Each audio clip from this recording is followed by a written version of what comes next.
Which may be sub clinical और symptomatic. ते sub clinical आहे किंवा सिम्टोमॅटिक आहे इन 5 to 15% ऑफ केसेस. तर 5 ते 15% केसेस आहेत यामध्ये असिम्टोमॅटिक आहे किंवा फक्त 5 ते 15% केसेस मध्ये सिम्पटम्स दिसतात. The infection fails to resolve because incubation period बघा किती जास्त आहे त्याच्यामुळे असं होते. Because the infection fails to resolve, the affected individual work as carrier. HBV infection may cause progressive liver disease including chronic active sepsis and hepatocellular carcinoma. तर HBV infections आहे ते काय करतं प्रोग्रेसिव्ह लिव्हर डिसीज कॉज करतं बघा including chronic active सेप्टिस.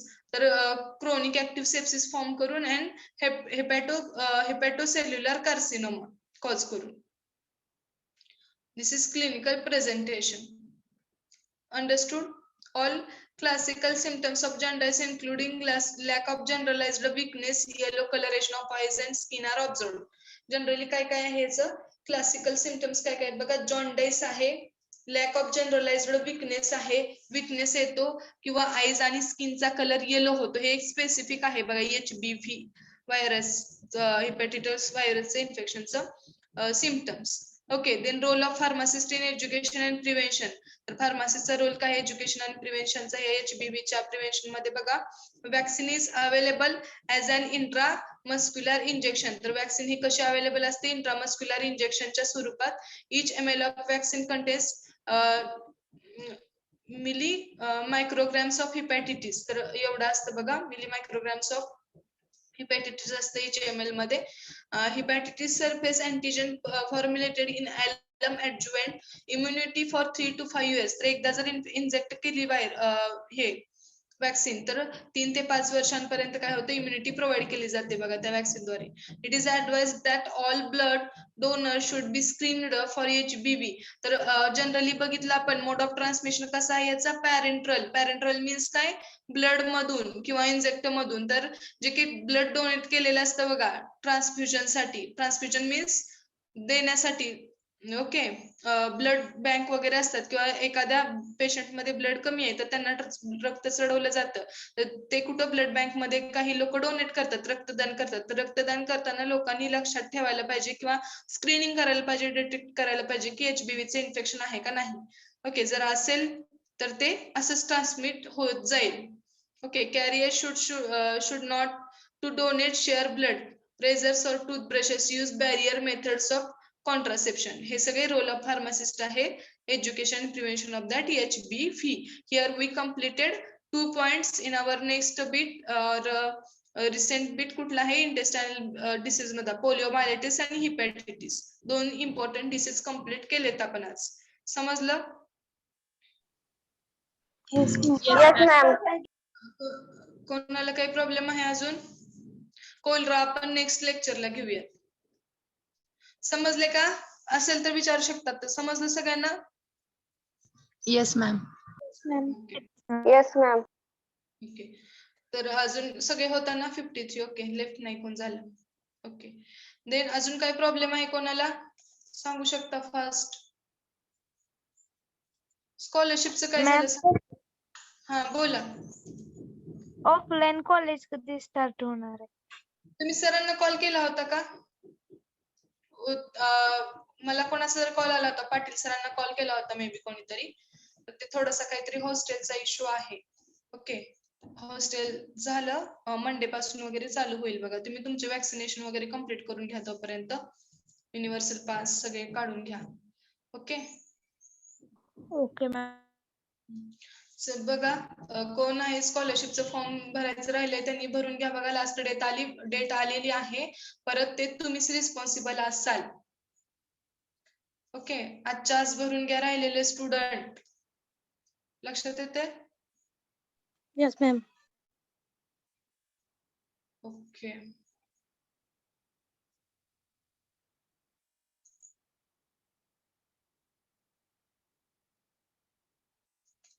Okay wait for 1 minute.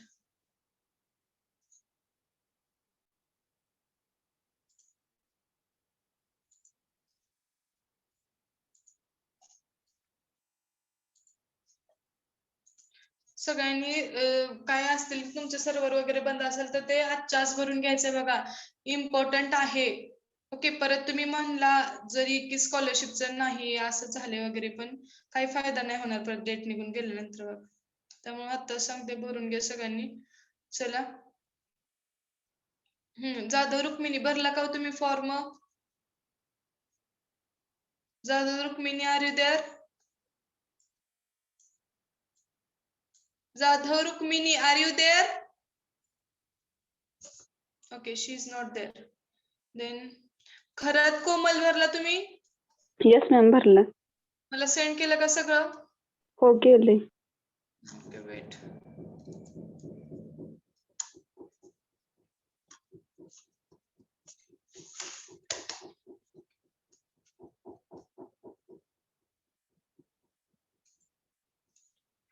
Okay, अजून कोण लिहिलं? लोकरे अश्विनी तुम्ही भरला का? यस मॅम, आता भरणार आहे मॅम. आजच्या आज भरून टाका बघा. अश्विनी तुम्हीच राहिलेला आहे तेवढे, आणि बाकीचे सुद्धा सगळे. Jadhav Rukmini, have you field that? Okay, Jadhav Rukmini नाहीये तर भरून टाका पटकन. ओके,